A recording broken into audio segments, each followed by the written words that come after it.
They call it the Old Slave House, but its real name, the name etched into the local land records, is the Crenshaw House, tucked away in a forgotten corner of Illinois, just a stone's throw from the Kentucky border.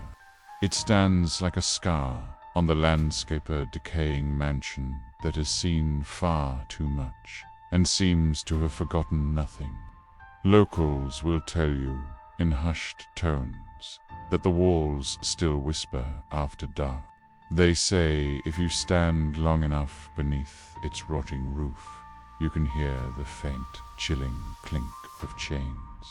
I have to be honest, I didn't believe a word of it.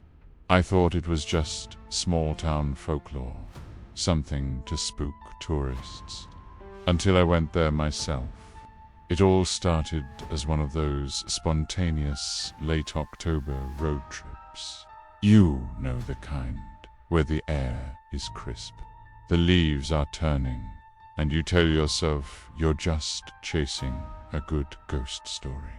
I'd heard the rumors for years about a house once used to illegally imprison people, a place where their desperate voices still echo from the attic. The owner, a man named John Crenshaw, was a figure of immense power back in the 1800s. He was a salt mine magnate with a fortune, a web of influence, and a dark, terrible secret. History confirms he was a slave owner, but the whispers went deeper. They said he masterminded a reverse underground railroad, kidnapping free black men, women, and even children, and selling them back into the horrors of slavery in the South. And the third floor, the attic, they say, that's where he kept them locked away. So, when I finally found the house, crumbling and silent under a cold sliver of a moon, I thought I was just walking into a piece of forgotten history, but I was wrong. History, it was waiting for me inside. The moment I stepped across the threshold, the very air changed. It became heavy, thick, and cold. The ancient wood groaned under my feet with every cautious step, and the smell, it hit me like a physical force. It was a mixture of damp earth, metallic rust, and the unmistakable scent of old, deep rot. I aimed my flashlight up the grand, sweeping staircase. Each step I took echoed far too loudly in the oppressive silence, as if the house itself was listening, holding its breath. The walls were a ruin of cracked plaster and peeling wallpaper. But then my light caught something, carved into the wall, tucked away in a corner, were two words: help us. This wasn't paint.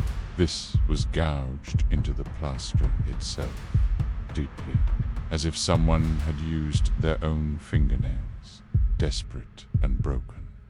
I eventually found the attic stairs, hidden behind a heavy, locked door. But time had done its work. The lock was rusted clean through. One good shove, and the door shuddered open with a protesting groan. The air that rushed out from the darkness above was stagnant, heavy, still. Dust motes, ancient and thick, floated like smoke in the narrow beam of my flashlight. And that's when I heard the first whisper. It was faint, so faint I almost dismissed it as the wind. It was like a breath right next to my ear. Don't go. I froze, my heart hammering against my ribs. My flashlight flickered violently, then dimmed, and somewhere in the darkness, high above the support beams, chains clanked slowly, deliberately, one link at a time. When the light steadied, I slowly panned it across the attic space, and that's when I saw it. A figure, half shadow, half solid form, standing at the far end of the room. Its arms appeared to be bound in front of it. Its head was tilted low, as if in despair. It wasn't moving, but the shadows around it, they were alive. They writhed and shifted, clinging to it like a living cloak. I took a step back, my mind screaming at me to turn and run. My boot hit something on the floor. Metal. I looked down. It was an old iron shackle, still bolted into the floorboards, and lying within its rusted grip were small, brittle bones. That's when the whisper became a scream.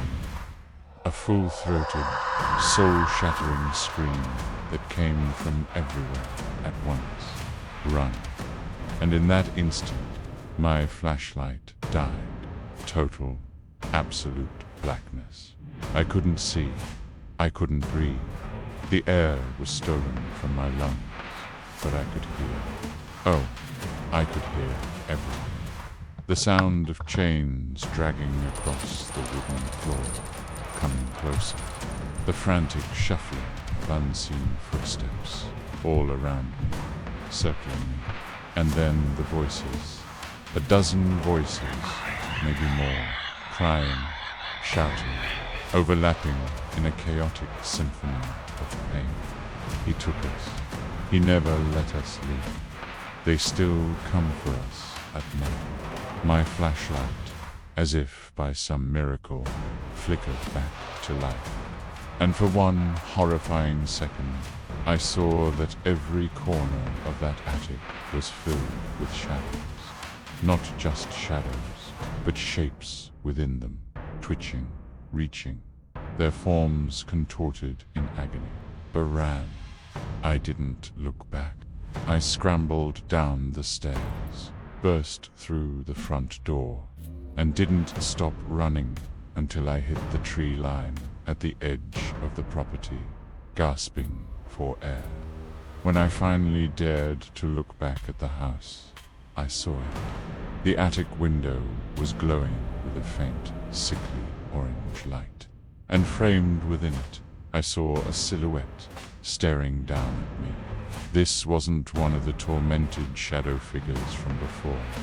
This one was different.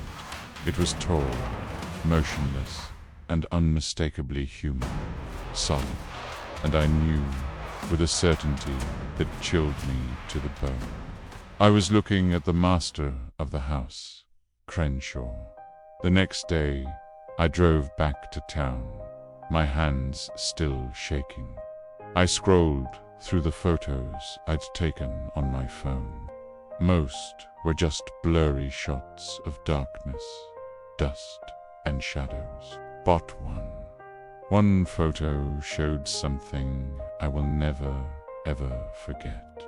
It was a picture of the attic window, taken from the outside, and on the inside of the glass were 3 distinct sets of handprints. They were pressed hard against the pane, fingers splayed as if pushing, desperate to get out. They were far too high for me to have reached, and they looked fresh. They say the old slave house is more than just haunted. They say it's cursed, that those who enter are forced to hear the echoes of the souls who never escaped its walls.